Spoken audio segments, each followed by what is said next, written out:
Hi everyone, welcome back to my channel. তোমাদের সঙ্গে আমি চিকেনের অনেক রেসিপি শেয়ার করেছি, তবে আজকে একটা রেসিপি শেয়ার করছি। চিকেনটা একদম অন্যরকমভাবে রান্না করি।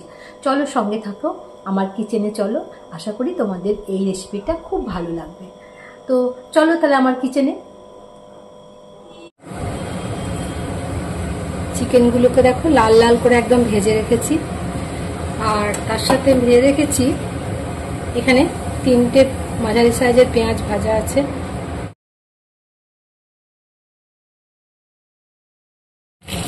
তো পেঁয়াজ ভাজার যে তেলটা, সেই পেঁয়াজ ভাজার তেলটা এখানে আমি রেখেছিলাম আলাদা করে, পেঁয়াজটা থেকে ঝরিয়ে নিয়ে সেই তেলটা সেটাকে আমি এই তেলটার মধ্যে দিলাম। কড়াইটা আমি আগে গরম করে নিয়েছিলাম। এবার দিয়ে দিলাম আমি তেজপাতা দুটো। তেজপাতার আগে গরম মশলার গুঁড়ো দিলাম। এখানে 2 চামচ মতো পেঁয়াজ বাটা আছে, সেটা দিয়ে দিলাম। পেঁয়াজটাকে খুব সুন্দর করে ভেজে নিচ্ছি, যতক্ষণ পর্যন্ত পেঁয়াজের কাঁচা গন্ধটা না যাওয়া পর্যন্ত পেঁয়াজটাকে ভালো করে ভেজে নিচ্ছি। দেখো পেঁয়াজটা ভাজা হয়ে গেছে, এবার তেল ছেড়ে দিয়েছে। এখানে রসুন বাটা দিলাম 1 টেবিল চামচ।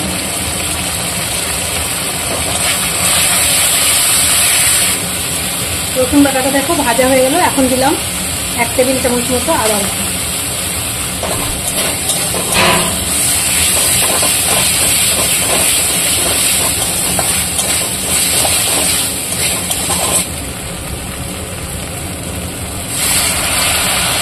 একটু উষ্ণ গরম জল দিয়ে এটাকে করছি।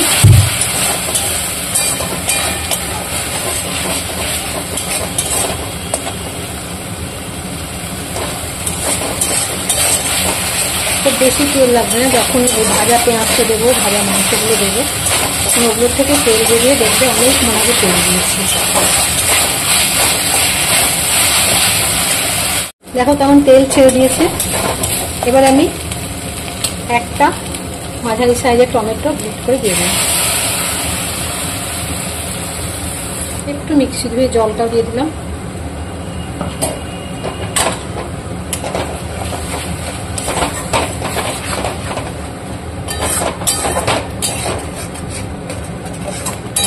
এই টমেটোটা ততক্ষণ পর্যন্ত কষবো যতক্ষণ পর্যন্ত টমেটো থেকে তেল মানে যে কষা হয়ে যাবে, টমেটোটা থেকে তেল ছেড়ে বেরোবে, ততক্ষণ পর্যন্ত টমেটোটা কষছে।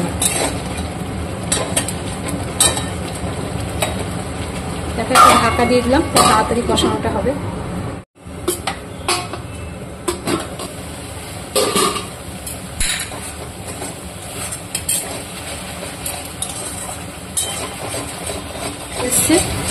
সাইড থেকে তেল ছাড়তে শুরু করেছে। এবার আমি বাকি মশলাগুলো দেব। হলুদ দিলাম, জিরে গুঁড়ো দিলাম 1 চামচ। এখানে ধনের গুঁড়োটা একটু বেশি পড়বে, 2 চামচ ধনের গুঁড়ো দিলাম। কাশ্মীরি লঙ্কার গুঁড়ো দিলাম 1 টেবিল চামচ মতো কালারের জন্য।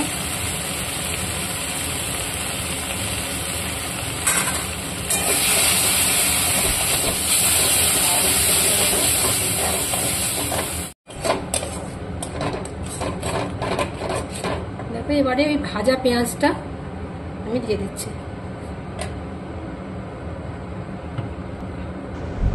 ভাজা পেঁয়াজটা দিয়ে আবার মশলাটাকে মিনিট খানেক কষিয়ে নেব ভালো করে।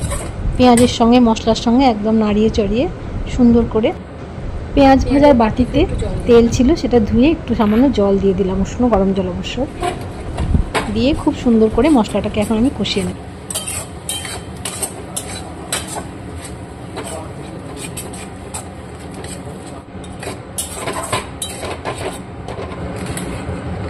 এখানে একটুখানি দেবো মটন কারি মশলা, এই 1 টেবিল চামচ মতো দিলাম।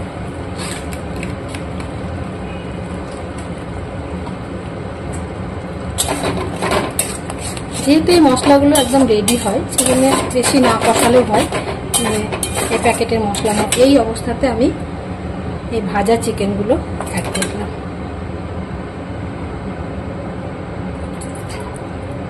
চিকেনের বাটিটা ধুয়ে যে তেলটা ছিল সেটাও দিয়ে দিলাম। এবারে মশলা চিকেন খুব সুন্দর করে নাড়িয়ে নেব বেশ কিছুক্ষণ ধরে। এটাকে মশলাটাকে চিকেনের সাথে কষিয়ে নেব। চিকেনটা খুব ভালো করে একদম লাল লাল করে ভেজেছি, প্রায় 80% চিকেনটা বয়েল হয়ে গেছে। এত সুন্দর এমনভাবে ভাজতে হবে যাতে চিকেনটা প্রায় 80% বয়েল হয়ে যায়। কথা সেটা হচ্ছে এখানে আমি ছোট্ট দেখো আইসক্রিমের চামচের 1 চামচ চিনি দিলাম। এটা টেস্ট ব্যালেন্সের জন্য দিলাম। টমেটো আছে, পরে আবার একটু দই পড়বে, যার জন্য দিলাম।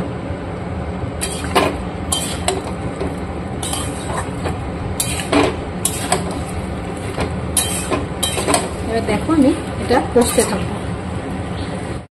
দেখো আমি মিনিট 5 জন্য ঢাকা দিয়ে দিয়েছিলাম চিকেনটাকে। এবারে দেখো চিকেন থেকে যে চিকেনের নিজস্ব জল থাকে একটা, সেই জলটা বেরিয়েছে। আর যেহেতু ভাজা সেজন্য কিছুটা তেলও বেরিয়েছে, আবার মশলার যে তেলটা দিয়েছিলাম সেই মশলা থেকেও কিছুটা তেল বেরিয়েছে।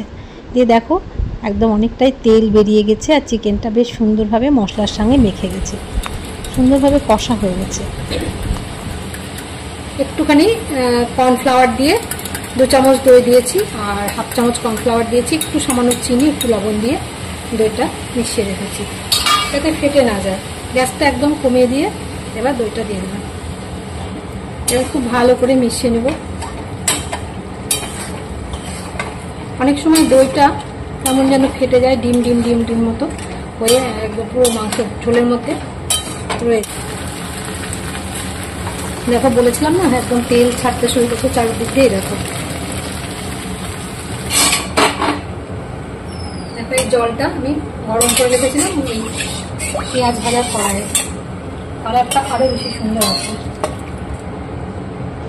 এবারে ঝোলের সাথে মাংস মশলা সবকিছু একদম সুন্দর করে মিশিয়ে নিয়ে কিছুক্ষণ ঢাকা দিয়ে একটু সেদ্ধ হতে দেব।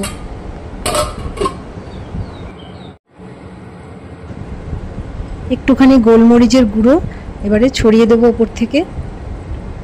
লাস্টে দিলে এটা মানে একটা ঝালটাও হয় আর এটা টেস্টটাও ভালো হয়। আর তার সাথে একটু ঘি দেব। ঘিটা কিন্তু আমার বাড়ির তৈরি, ঘিয়ের রেসিপিও আমার চ্যানেলে দেওয়া আছে, তোমরা চাইলে দেখে নিতে পারো। এবারে কিছুক্ষণ ঢাকা দিয়ে রাখবো, রেখে তোমাদের ফাইনাল লুকটা দেখাবো। দেখো ফাইনাল লুকটা কতটা লোভনীয় হয়েছে, একদম লাল লাল চিকেন, খুব সুন্দর হয়েছে।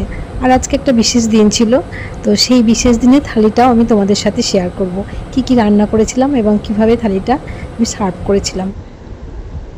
এই দেখো সেই থালি। তোমাদের যদি ভালো লেগে থাকে তোমরা আমার চ্যানেলে আমার সমস্ত ভিডিও দেখো এবং লাইক শেয়ার কমেন্ট করে সাবস্ক্রাইব করো। যারা আমার নতুন বন্ধু তারা অবশ্যই সাবস্ক্রাইব করো এবং কমেন্ট করো তোমাদের কেমন লাগলো আমার এই থালি যেটা সার্ভ করেছি সেটা এবং চিকেনের রেসিপিটা।